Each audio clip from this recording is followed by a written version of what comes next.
Class के विद्यार्थी, चलिए आप लोग आप तैयार हो जाइए। यानी आज बायोलॉजी की क्लास में हमने उन सारी बातों को चर्चा कर रहे हैं जो कल वीडियो आप लोगों को भेजा, और कल की अगर वीडियो आपने सही ढंग से अगर समझे होंगे तब मैं उम्मीद करता हूं कि आज का वीडियो आपको बहुत अच्छा ढंग से समझ में आएगा। लेकिन अगर उसमें कहीं थोड़ा कोताही किए होंगे समझने में तो थोड़ा सा दिक्कत भी हो सकती है। तो आइए पहले कल के वीडियो आपको निकालें। जो कॉपी में फिगर बनाए हैं यानी किडनी का, वह फिगर आपको दिखाइए और उसको सामने करिए। वहां से हम काम शुरू कर रहे हैं। देखिएगा, कल हमने आप लोग को यही बताए थे कि देखा जाए किडनी का जो आकार होता है वह बताओ सेम के बीज के जैसा होता है। यही बता रहे थे ना, यही पढ़ाई की कहानी तुम लोग का यहीं से शुरू हुआ था नहीं। और यहाँ पर देखा जाए आप लोग को हमने यही बतलाए थे कि देखा जाए यहाँ पर सबसे पहले यानी वृक्क धमनी, ठीक है, वृक्क धमनी को बताइए। यहाँ से नली के द्वारा आपने लाया था, यहाँ से एक देखा गया अशुद्ध जो रक्त था वह इधर चला गया था, और एक जो है इस तरह से आपका जो दाएं जो है आपका वृक्क वहां ले गए थे।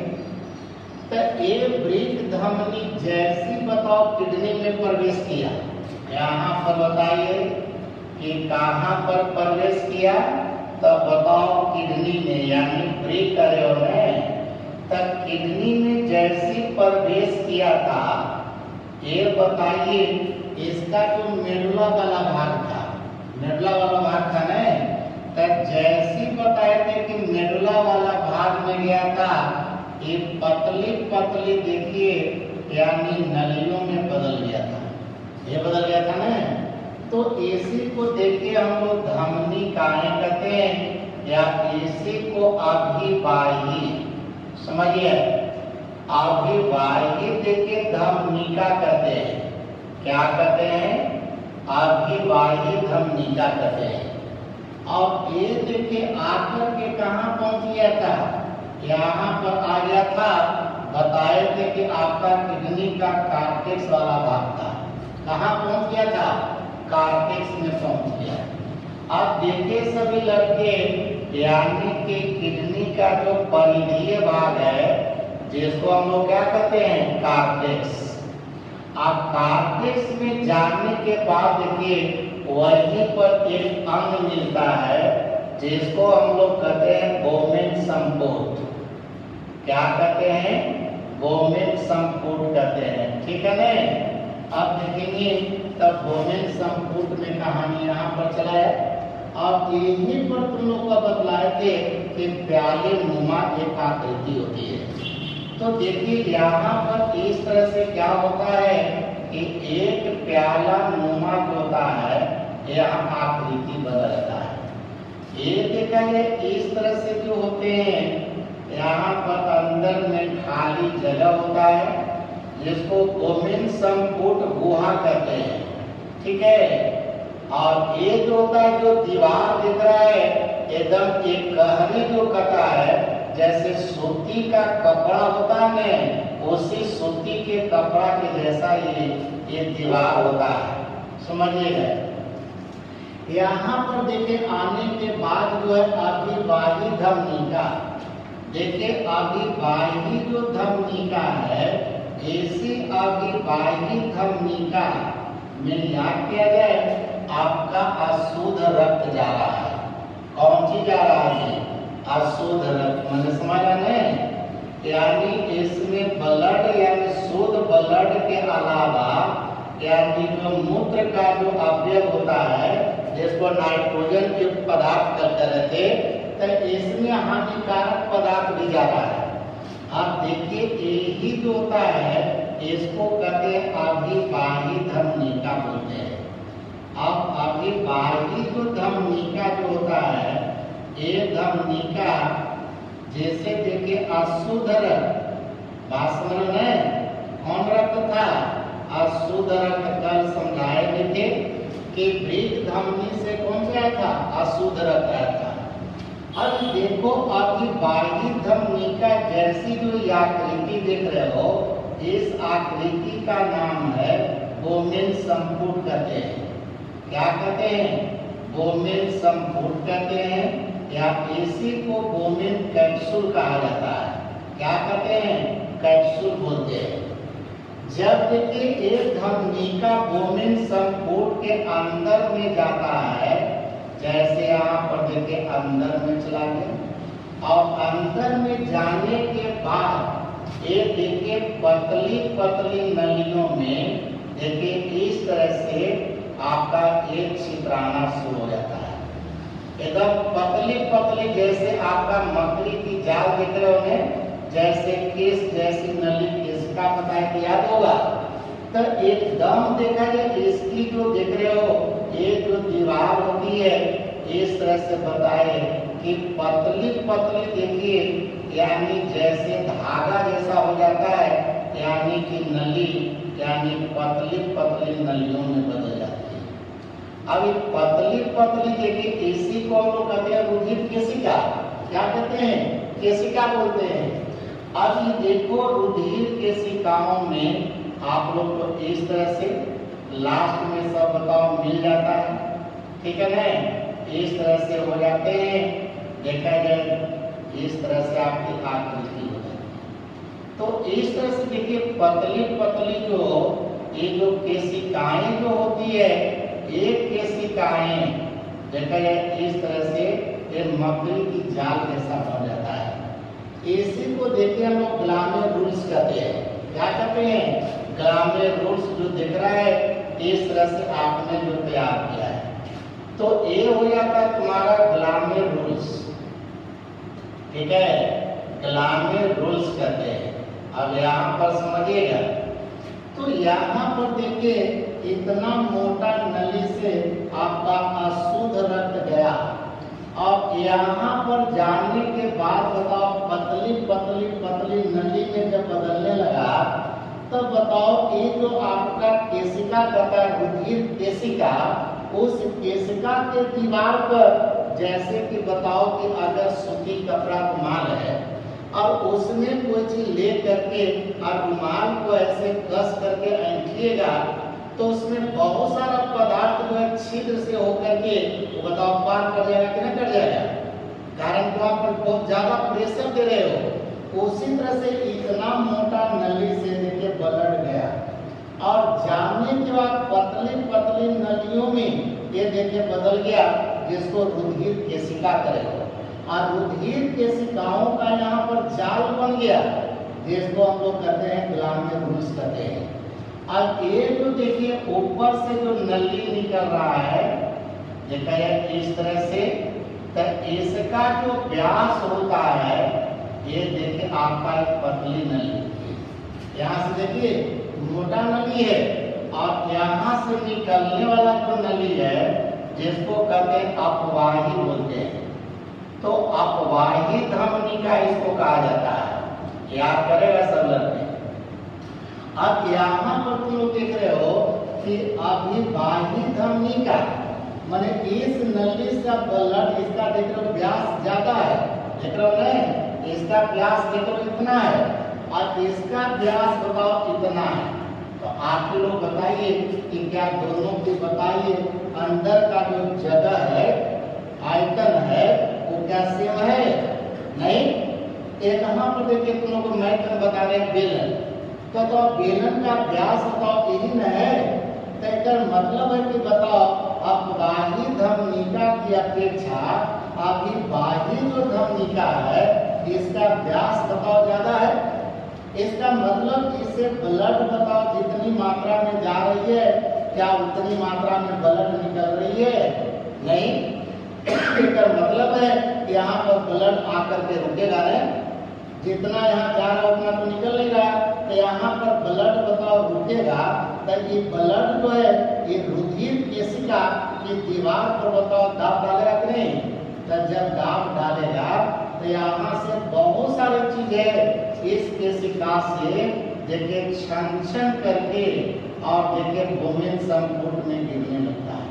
बात समझिएगा, यहाँ पर देख रहे हो मैं ये भूमिन संपुट है। यहाँ पर जब रक्त का दाब जब बढ़ता है तो यहाँ पर देखिए इस तरह से बहुत सारा इसमें से पदार्थ छन करके और भूमिन संपुट में गिर जाता है। अब भूमिन संपुट में गिर गया, उसमें जो चीज गिरा ये भूमिन संपुट की गुहा में आ गया है। देखा जाए इस तरह से इसी गुहा में छन करके यानी फिल्ट्रेशन के बाद यानी कि यहाँ पर गिरने लगा। बस करो। अब देखिए तो यहाँ से ये जो बेकार पदार्थ है जो यहाँ पर गिरा, इसमें कुछ लाभदायक पदार्थ भी देखिए हाई प्रेशर माने उच्च दाब पर केशिकाओं से छन करके सब पदार्थ निकल रहा है। इसलिए इस क्रिया का नाम है अल्ट्राफिल्ट्रेशन।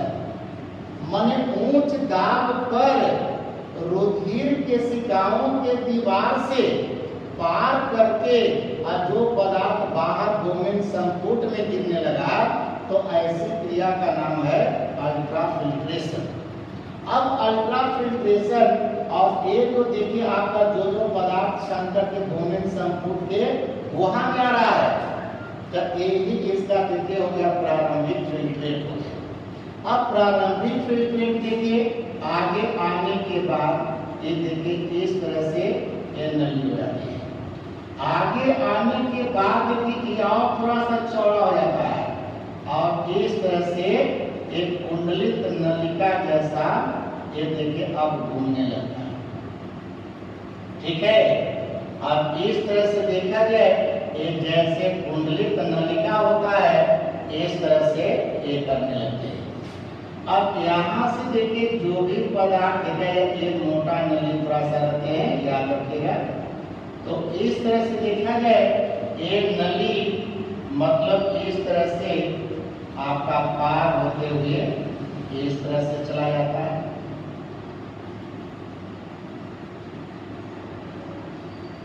ठीक है, अब देखा जाए तो इसमें जो पदार्थ बताओ जो बेकार पदार्थ कर रहे हो ये बताओ छन करके इसमें आने लगा। ठीक है ना? तो ये देखिए यहाँ पर क्रिया हुआ कौन सी? अल्ट्राफिल्ट्रेशन। अब अल्ट्राफिल्ट्रेशन में जो पदार्थ है इसमें क्या हुआ? दोनों तरह के पदार्थ इसमें गिर गया। याद रखेंगे, तब इसमें क्या हो गया कि जल की मात्रा तो गिरा ही, कुछ विटामिन भी जल के साथ आ गया, कुछ हार्मोन्स भी इसके साथ में आ गया, यूरिक एसिड भी आ गया, यूरिया आ गया। बस में हो इसमें जो है यूरिया भी आपको आ गया, कुछ मात्रा में ग्लूकोज भी आ गया।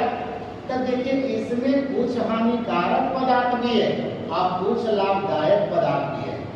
अल्ट्राफिल्ट्रेशन हुआ, उच्च दाब पर बहुत ज्यादा प्रेशर बढ़ गया और ज्यादा प्रेशर बढ़ने से क्या हुआ कि इसमें से रक्त में उपयोगी और अनुपयोगी दोनों तरह के पदार्थ जो है इसमें देखिए आपका गिर गया। ठीक है, जिसको हमने कहा प्रारंभिक फिल्ट्रेट।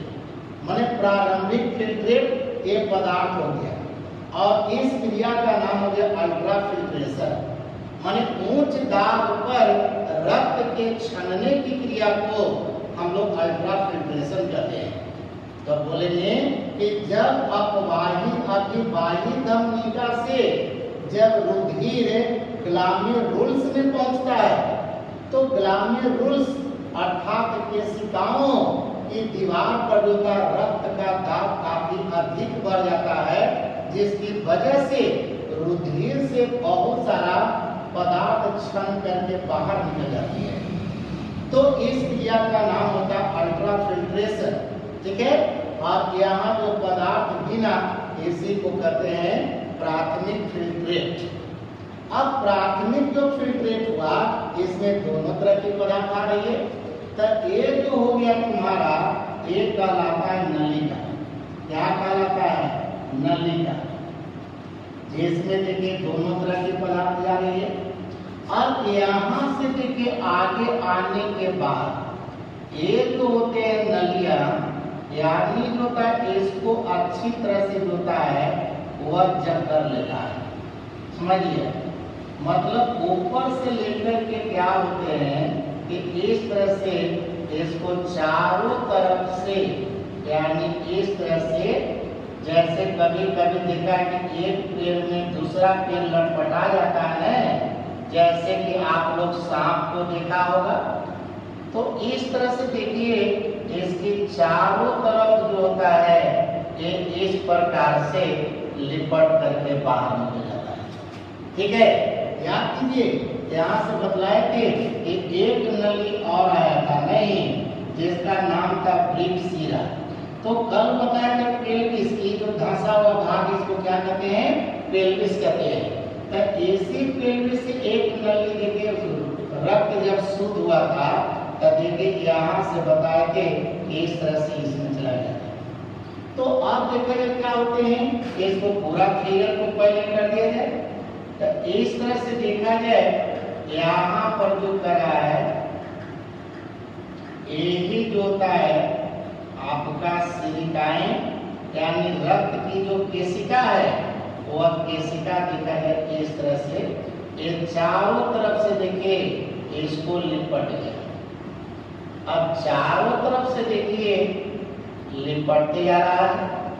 यहाँ से देखिएगा इस तरह से हो गया, यहाँ से देखिए आपने इस तरह से, नली टूटा नहीं है, ये नली समझिए आर पार लटका करके और आर पार हो गया है, ठीक है ना। तो इस तरह से देखा जाए यहाँ पर चला जाए इस तरह से आ गया, और यहाँ से देखा जाए यही जिसको आप लोग सीरा कहते हैं, क्या कहते हैं, सीरा कहते हैं, ठीक है ना। तो अब इस तरह से देखा जाए सभी लड़के कि किस तरह से प्रारंभिक फिल्ट्रेट जो होता है वह प्रारंभिक फिल्ट्रेट से पदार्थ किस तरह से पुनर्क्षणते हैं। अब देखिए इस तरह से क्लियर है। अब ये जाकर के लास्ट में एक जो दिख रहा है बतलाए थे कि आपका जो कार्टेक्स होता है वह कार्टेक्स के पास होता है मूत्र संग्राहक होता है, जो देखा जाए इस तरह से बतलाए थे कि कई सारा देखा जाए आकर के सीरा, मतलब यहाँ से इस तरह से नलिका, यहाँ से नलिका, कई सारे आकर के मिलते हैं, ठीक है। और यही तो बतलाए थे कि आपका मूत्र संग्राहक होता है, जहाँ पेशाब जगह जमा होता है तब देखा जाए मूत्र संग्राहक होते हैं। अब इस तरह से देखा जाए तो बतलाए थे यहाँ पर याद किया जाए कि यहीं पर आपका मूत्र संग्राहक होता है, और यहीं से बताओ मूत्र वाहिनी निकाला था, मूत्र की नली निकाला था, निकाले थे नहीं, तब यही मूत्र संग्राहक से मूत्र नली निकलती है। अब आइएगा तब ऐसे बताओ कि आपका क्षण गया रक्त, तो बताओ इससे कौन जा रहा है, ये आपका रक्त जा रहा है, ठीक है। इसमें देखिए रुधिर जा रहा है, लेकिन एक तो रुधिर जा रहा है तो इसमें ये भी नहीं कहना है कि 100% एकदम शुद्ध है, कारण कि इस रुधिर में भी कुछ अनुपयोगी या बेकार पदार्थ इस रुधिर में भी चला जाता है। तो देखिए पहले क्या होती है कि जैसे देखिए ये आपका केशिकाएं, ठीक है, यानी बोल रहे रक्त केशिकाएं बोल रहे हैं, ठीक है। अब यहाँ पर रक्त केशिकाएं कर रहे हो, ये बताओ इस पर लिपटाना शुरू हो गया, तब होता क्या देखिएगा कि जैसे देखो यहाँ से देखिए आपका बेकार पदार्थ इससे होकर के जा रहा है, जा रहा है कि नहीं जा रहा है। तब बताए कि इसमें देखिए तो नलिका में जो प्रारंभिक, बताइए प्रारंभिक कथा फिल्ट्रेट यानी संयंत्रण कहा जाता है इसी को, यानी प्रारंभिक फिल्ट्रेट। तो प्रारंभिक फिल्ट्रेट में बताए कि कुछ उपयोगी पदार्थ भी इसमें आ गया था, जैसे कि बताओ ग्लूकोज आ गया था, जैसे विटामिन आ गया था, कुछ खनिज भी आ गया था, कुछ लवण जो हमारे शरीर के लिए जरूरी चीज है वह भी पदार्थ देके इसमें आ गया था। लेकिन एक केशिका जब इसके चारों तरफ इस तरह से स्प्रिंग जैसा लटपटाने जब लगा है तो इसमें जो उपयोगी पदार्थ जो था, देखिए इसमें जो नलिका से होकर जा रहा था तो यहाँ से उपयोगी पदार्थ निकल करके और फिर देखिए ये नलिका यानी केशिका में यानी जाने लगा, जिसमें शुद्ध रक्त जा रहा था। समझिए, इसी क्रिया का नाम होता है पुनरावशोषण। याद करिएगा, यानी नलिका में उपस्थित जो द्रव है, इस द्रव में जो उपयोगी पदार्थ होते हैं वह तो केशिका की नली में प्रवेश कर जाती है, तो केशिका की नली में वही पदार्थ जाता है जो हमारे शरीर के लिए लाभदायक होता है। जैसे कि आपका कुछ मिनरल हो गया, खनिज हो गया, जैसे कि मानते हैं कि आपने कहा विटामिन हो गया, जैसे ग्लूकोज हो गया, तो ये सब जो उपयोगी पदार्थ तुम्हारे शरीर के लिए है वह देखिए इस नलिका में से धीरे धीरे इस केशिका में चला गया। यहाँ से देखिए जब क्रॉस करने लगा, यहाँ से निकल करके देखिए इस क्रिया का नाम है पुनरावशोषण। अब पुनरावशोषण की जब क्रिया हुआ तो देखिए इतना लंबी दूरी इसको तय करना पड़ता है कि इस जो देख रहा है, जो नलिका जो देख रहे हो, जिसमें आपका बेकार पदार्थ आपको पेशाब में जो यूरिक एसिड है, यूरिया है, क्रिएटिनिन है, ये सब जो जा रहा था, जल जा रहा थे, ये सब देखिए इसमें है। इसमें क्या नहीं है तो आपका जो आरबीसी नहीं है, डब्ल्यूबीसी नहीं है, प्लेटलेट्स नहीं है, प्लाज्मा प्रोटीन नहीं है, ये सब देखिए फिल्ट्रेट में नहीं रहता है। बाकी जो है सभी चीज है, खाली कण नहीं है, प्रोटीन नहीं है, बाकी सब ब्लड वाला चीज इसमें था। तो जो जो उपयोगी चीज था वहां से देखिए पुनः निकल करके और वो केशिका जिसे रक्त जा रहा था उसमें जाकर के मिल गया। इसी क्रिया का नाम होता है पुनरावशोषण। अब पुनरावशोषण देखिए लगातार हो रही है, और आज नहीं, यानी अंतिम तक जो भी चीज बचा हुआ है वह सब जो है लाभदायक पदार्थ निकल करके और देखिए इसमें चला जाता है। मतलब यहाँ पर देखिए एक जो प्रारंभिक जो फिल्ट्रेट कर रहे हो, ये प्रारंभिक फिल्ट्रेट जितना भी नलिका में आया, मतलब वहां तक पहुंचते पहुंचते यानी मूत्र संग्राहक तक, मतलब यहाँ पहुंचते पहुंचते याद करिए कि 99% भाग होता है उन नलिका से पुनः यानी केशिका में चला जाता है, रुधिर में चला जाता है। तो नलिका से उपयोगी पदार्थ निकल करके और केशिकाओं में प्रविष्ट कर जाती है, तो ऐसी क्रिया का नाम है पुनरावशोषण। उन्हें पुनः जो अवशोषण, यहाँ पर तो हुआ फिल्ट्रेशन, मान छानने की क्रिया हुई, तो छानने की क्रिया हुआ यहाँ निम्न दाब पर उच्च दाब पर, उच्च दाब पर, तब उच्च दाब पर बताओ उपयोगी पदार्थ में छत्र इसमें गिर गया था ना, तब वो उपयोगी पदार्थ पुनः इस वर्ग पदार्थ, बेकार पदार्थ के साथ जो जा रहा था उसमें जब देखिए रक्त की जब केशिका जब चारों तरफ से जब इसको ढकने लगा तब एक क्रिया फिर प्रारंभ हो गई। वो क्रिया क्या हुई कि आपका नलिका में से उपयोगी पदार्थ निकल करके और वो देखिए केशिका में जो रुधिर जा रहा था उसमें प्रवेश कर गया। तो ये जो प्रवेश कर गया, इस क्रिया का नाम है पुनरावशोषण। कौन क्रिया है? देखिए याद करेंगे, यानी पुनरावशोषण। तब पुनरावशोषण की जो क्रिया हुई ये समझ गए आप लोग, कहां से कहां गया? देखिए नलिका में से उपयोगी पदार्थ निकल करके और रुधिर केशिका में प्रवेश कर गया। तो इस क्रिया का नाम हुआ पुनरावशोषण। यहाँ पर अल्ट्राफिल्ट्रेशन माने उच्च दाब पर निस्संदन, निस्संदन माने छानना। बात समझ रहे हो? यहाँ छानने की क्रिया देखिए यहाँ हुआ, लेकिन पुनरावशोषण की क्रिया देखिए यहाँ चल रही है। अब 99% बताओ, यहाँ पर आपने कहा कि पुनरावृत्त शोषण हो गया, तो 99% पुनरावृत्त शोषण हो गया, तब बाकी बच गया 1%।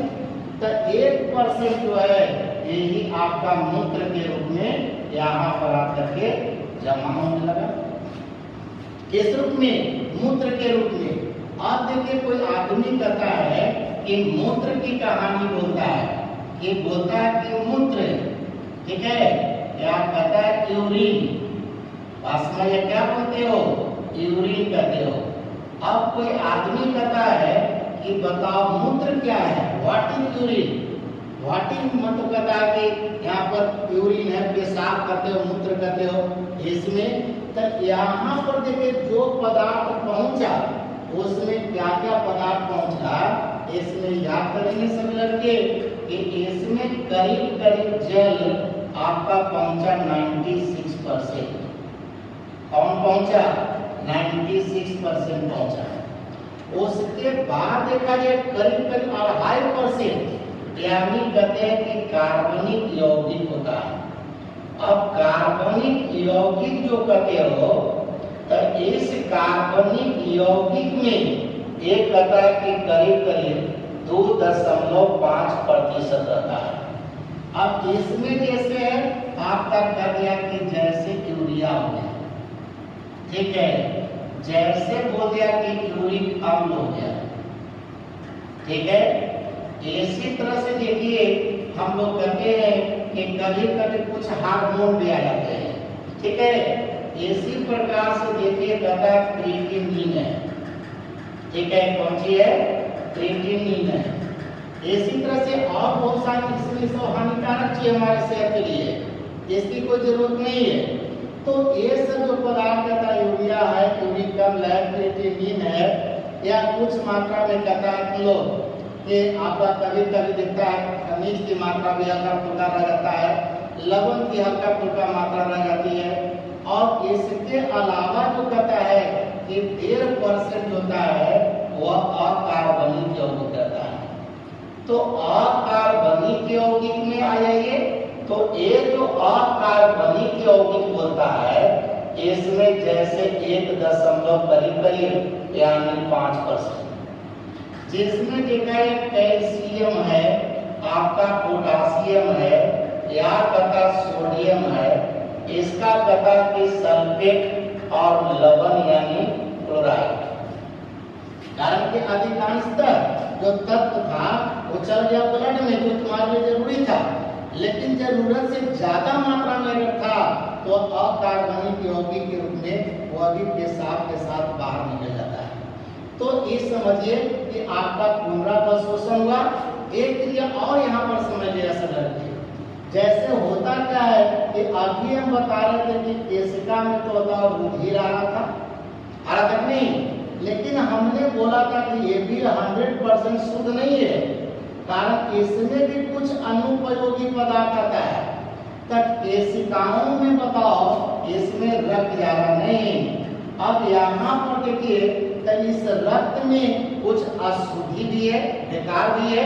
तो अगर मानते हैं कि इस केशिका में से अगर चला जाता नलिका में कौन पदार्थ, अनुपयोगी बेकार पदार्थ, तो अगर केशिका में से चला जाता कहाँ, नलिका में, तो इस क्रिया को कहते हैं ट्यूबुलर स्रवण कहा जाता है।